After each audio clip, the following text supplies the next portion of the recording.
128 called for. He has released thousands, I say again, thousands of political prisoners and lifted the state of emergency. But he's also reached out to the diaspora community, catalyzed an end to the schism that had plagued the Ethiopian Orthodox Church, and initiated an historic peace deal between Ethiopia and Eritrea this past July.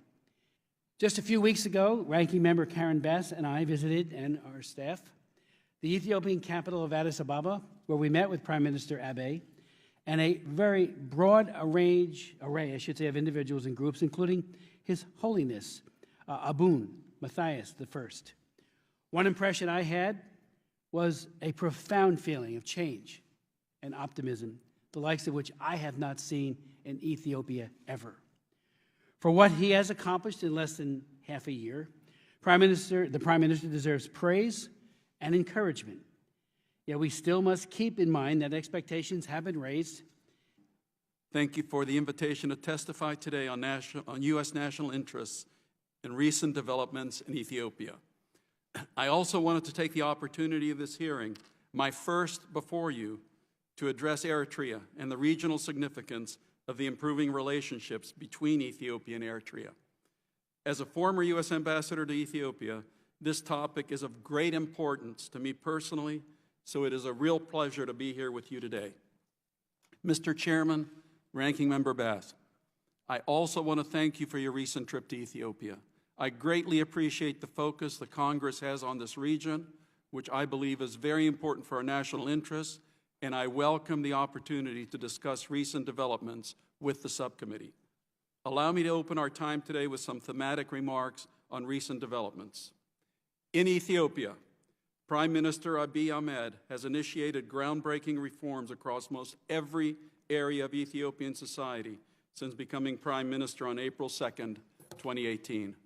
He deserves tremendous credit for his boldness in tackling issues that previous governments have not addressed. We have a strong relationship with the highest reaches of the new administration, which reflects not only our century-long diplomatic relations with Ethiopia, the only country in sub-Saharan Africa which was never colonized, but also our great support for Dr. Abiy's reform vision. Implementing this reform vision is not without its challenges, and to make such broad and rapid changes will require reinforcing the foundation for the relationship between the Ethiopian people and its government. We have seen Dr. Abiy do so, actively engaging with the public to support his government as it works to implement reforms.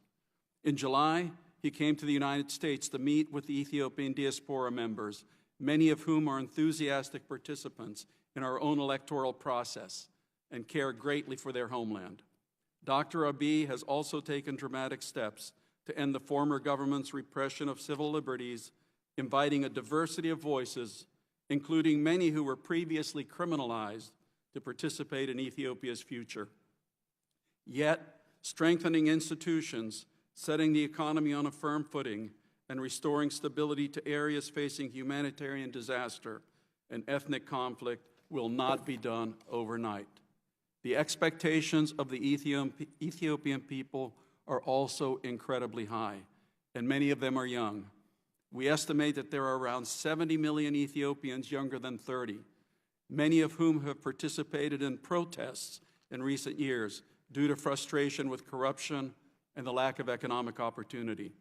The Ethiopian government has openly sought partnership with the United States to achieve its ambitious reform plans.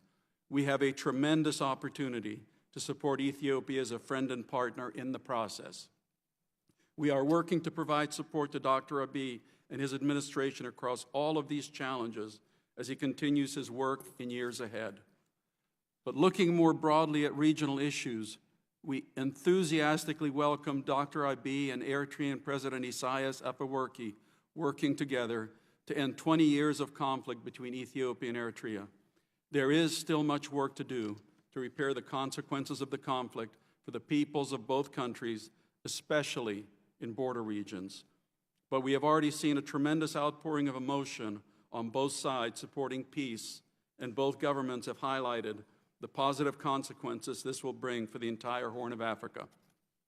We support both sides as they explore possibilities for peace and continue to encourage and support their long-term success. But guaranteeing the full benefits of peace for years to come will depend on the strength of all parties' efforts to restore friendship and prosperity to both countries. And this must be done as inclusively as possible, including with other important partners in the region and beyond. Since Eritrea's mid-June decision to send a delegation to Ethiopia, there have been several meetings between the two governments' officials in Asmara, Addis Ababa, and capitals across the Horn of Africa to discuss trade, development, and tourism. So far, the public and tangible examples of improved relations are the reopening of telephone service and the resumption of regular flights between both countries. And since this was written, they just opened their land borders yesterday at 2 points, which was remarkable. Eritrea is also expanding capacity at the port of Massawa for use by Ethiopia, and it was just announced early in September that an Ethiopian commercial vessel used the port of Massawa for the first outbound shipment on an Ethiopian vessel since the peace agreement. We anticipate that these and other steps will create the potential for greater development and people-to-people ties on both sides of the border. Peace between Ethiopia and Eritrea leads us to another remarkable story. Eritrea's reemergence onto the regional and global stage and the many potential opportunities for the United States stemming from regional peace. With Ethiopia and Eritrea's conflict ending, we see strong potential for Eritrea